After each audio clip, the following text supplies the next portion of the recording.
Brother Teacher here. How to deal with cancer. If you have been diagnosed with cancer, or if there's someone that is close to you, a friend, family, member that is uh, now with the so-called dreaded disease that we all know as cancer, let me first say this. Uh, I, I pray that they recover. I pray that they all have, to include yourself if this is you, I pray that you have a safe and speedy recovery and that your cancer goes away. I know that's wishful thinking to some, believing that their cancer could go away, but it is very highly possible that your cancer can go away. Uh, we must understand what cancer is. We have been told that cancer is, as I forestated, in some people's minds, a very dreaded disease, probably the worst uh, medical issue that we as human beings could ever be faced with. But I don't particularly believe that that's true. Cancer is something uh, physically that our body wars with every single day. We're dealing with cancer cells every single day. Our body fights it off as it does any other antibody, any other uh, potential disease, any other potential malady or illness, such as a common cold or even the flu. Our body fights it off because we have an immune system. And the majority of our immune system, over 80% of it, is in our intestines, our large intestine. Did you not know that? But now you do. So, by virtue of the fact that I just said or stated to you, and you can find this out for yourselves, do your research, about 85% of our immune system is located in our large intestine, our colon. So, if it's in your intestines, the majority of your immune system, what does that tell you? Chances are the reason we're having the health issues that we're having is directly related to what we eat. Okay? Mastication or chewing of your food in the mouth first, down the esophagus into the stomach, where your food is further broken down. And then as it enters your small intestine, it begins to assimilate even more into your body by way of your blood system or your circulatory system. And all of the necessary nutrients and oxygen goes throughout your body's tissues into your cells on a cellular level, of course. And everything that's prepared for waste that the body can't use or won't use, it leaves the small intestine and it heads towards the large intestine. Once it begins its journey down the large intestine, it is further broken down as waste. But if your food that you have consumed, especially when you do this in a continual fashion, when you're consuming the wrong things, when you're eating too much of certain things, such as junk food, even taking certain medications, things that your body does not recognize, when you're combining meat or animal products with other products or other food sources, everything is not necessarily meant to be combined when we eat. For example, let's look at nature. A gorilla, and I take this from Dr. Sebi's example, a gorilla doesn't eat meat. It doesn't eat a polar bear's diet, which is seal and fish. A gorilla can't do it. It eats berries, fruits, and leaves, vegetation. And look at how strong and robust a gorilla is. If you were to take the gorilla's diet from its natural habitat away and feed it a polar bear's diet of meat, the gorilla would die. And the same is true if you were to take the meat away from the polar bear and feed the polar bear the gorilla's diet of berries, fruits, and vegetation. The polar bear would die. Now, how much more simpler of an example do you need? So we know that those animals in nature can't eat one another's diet because it would kill both of them to do so. So they must eat that which was designed for them. Did you think human beings were different? No, we're not different. Human beings have a specific diet that we are supposed to, by nature, consume. But what has happened throughout the evolution of man is that man has started to do things that man wanted to do and breaking the nature code. In other words, we have left that which is natural and started following traditions and customs and habits over a period of time for hundreds and even thousands of years. And that is why we are riddled with various diseases and conditions and maladies and physical issues because of our own doing, our own making. So, getting back to our colon, when we improperly combine foods that were not intended for human beings to eat or that was not intended to be combined, we have a traffic jam in our intestines. All of these foods meet up together and they can't pass through, especially animal products, beef, pork, turkey, fish, and so forth. The human body was not designed to break down animal protein. It was not.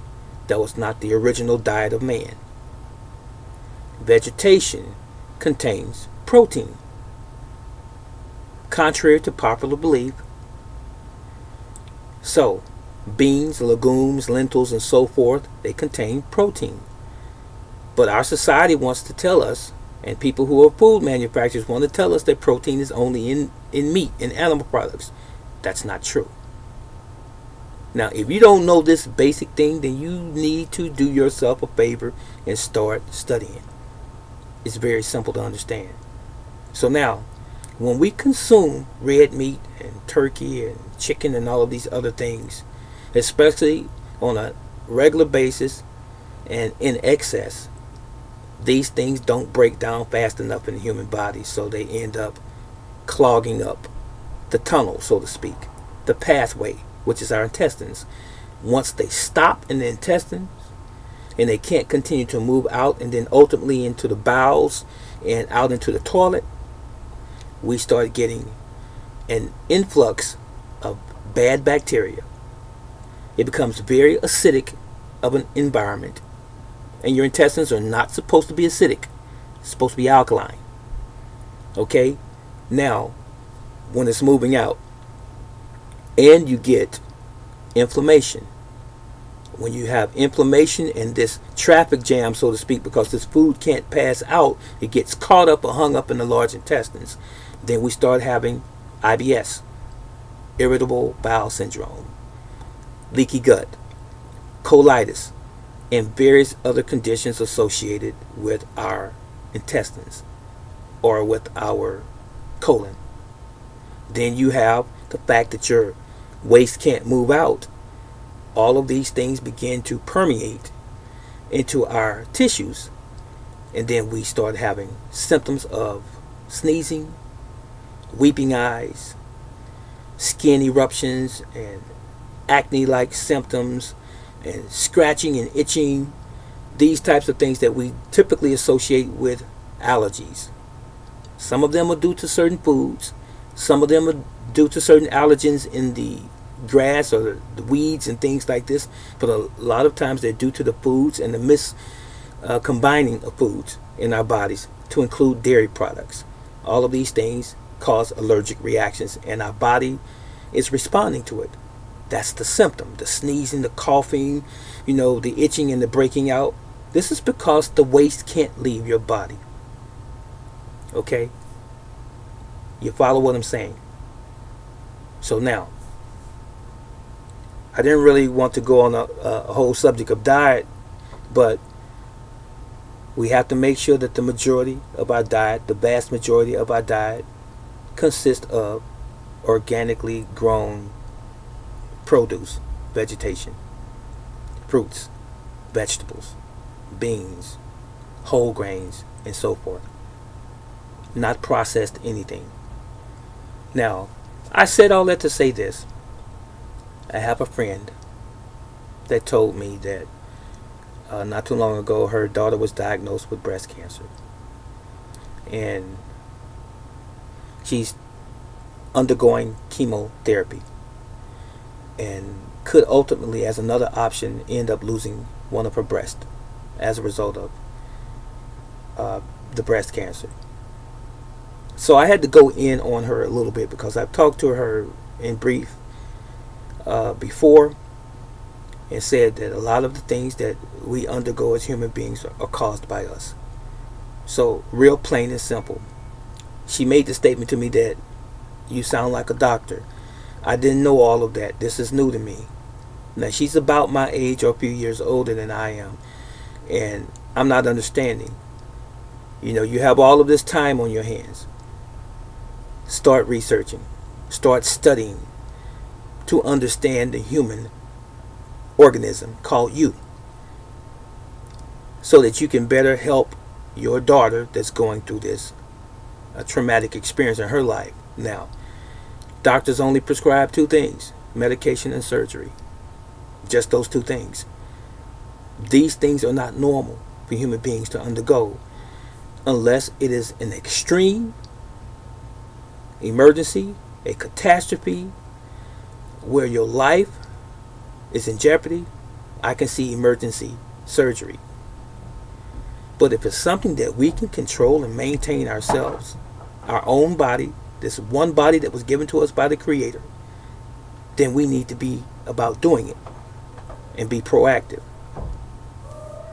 So I told her the fact that her daughter has underwent a mammogram once or twice, I said, that's radiation right there. What does radiation do? Radiation kills good and bad cells. So when you kill your good cells along with the bad, because radiation cannot differentiate between the two, when you kill your good cells, those cells that are supposed to help your body fight or ward off disease, you're opening up the way, the floodgates, for what? The same cancer that you're trying to prevent. So chemotherapy is not an answer. You can like or not like what I said if you want to, but it doesn't change the truth. Radiation is not the answer. So she's going through chemotherapy now. It's not the answer. It's killing your good cells, which ultimately means that you're going to end up without an immune system. You will have no immune system to fight off any other cancer. So cancer is going to do what? It's going to rapidly attack you because there's no defense there against it.